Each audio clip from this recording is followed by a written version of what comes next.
Hello, আসসালামু আলাইকুম। আমি এলিজাস ব্লগ থেকে চলে আসলাম নতুন আরেকটা ব্লগ নিয়ে। আমি বাবুকে কিছু চিপস ভেজে দিয়েছিলাম, আর এটা হচ্ছে আমি মেহেদি দিয়েছি। মানে মনে হলো যে মেহেদি দেই, তো এই যে দিয়ে রেখেছিলাম। আর এটা আপনার বাবা আমার জন্য 3 পিস নিয়ে এসেছে। আমি বলেছি তাকে আমার জন্য শপিং করার দরকার নেই, তারপরও সে আমার কথা শুনলো না, সে নিজে গিয়ে শপিং করে নিয়ে এসেছে। তো এই তো এগুলো সবই তারই পছন্দ, আমার জন্য নিয়ে এসেছে। এমনিতে আমাকে ভিডিও মানে ফোনে ছবি দিয়েছিল যে এই ড্রেসটা আমি নিচ্ছি, দেখো কেমন। তো আরেকটা ড্রেস, সেটা হচ্ছে 38 সাইজ আমার হয় আর কি। তো আমি রেডি ড্রেস নিয়ে এসেছি, কারণ এখন তো আর বানানো যাবে না। তো আমি সবসময় রেডি ড্রেস পরতেই পছন্দ করি। ওই কাপড় কিনে আবার বানানো একটা ঝামেলা মনে হয় আমার।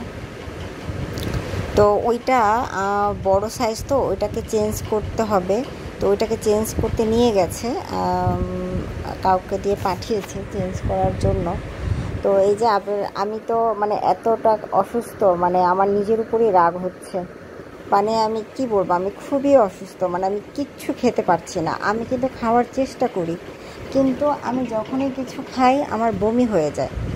আমি কি করব, মানে আমার সত্যি শুধু তিতা বমি হচ্ছে। আমি সবাই বলে যে তুমি খাও না কেন, খেতে হবে। আমি খাই তো, কিন্তু রাখতে পারি না। আমি আসলে খুবই অসুস্থ, মানে নিজের অসুস্থতার কারণে নিজের উপরই রাগ হচ্ছে। আসলে আমি আমার বাবুটারও যত্ন নিতে পারছি না। মানে যাই হোক, মনটা খুবই খারাপ আসলে। তো এই যে এই ড্রেসটাকে চেঞ্জ করে নিয়ে এসেছে 38 সাইজ। আসলে এগুলোকে খুলে আপনাদের দেখানো আমার পক্ষে সম্ভব না, একটার পর একটা। আমি আসলে খুবই উইক। একটা মানুষ না খেয়ে থাকলে আসলে তার অবস্থা কি হয়। না খেয়ে থাকা মানে কিছু খেলেই বমি হয়ে যাচ্ছে, তাহলে কিভাবে সম্ভব। তো এই তো ড্রেসগুলো আর খোলা হয়নি। আর আমি এবার নিজের শরীরই তো ভালো না, কি আর জামা কাপড় পরবো।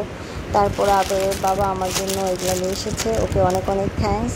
আর আপনাদের সবাইকে ঈদ মোবারক। আপনারা সবাই ভালো থাকবেন, আমাদের জন্য দোয়া করবেন, সুস্থ থাকবেন।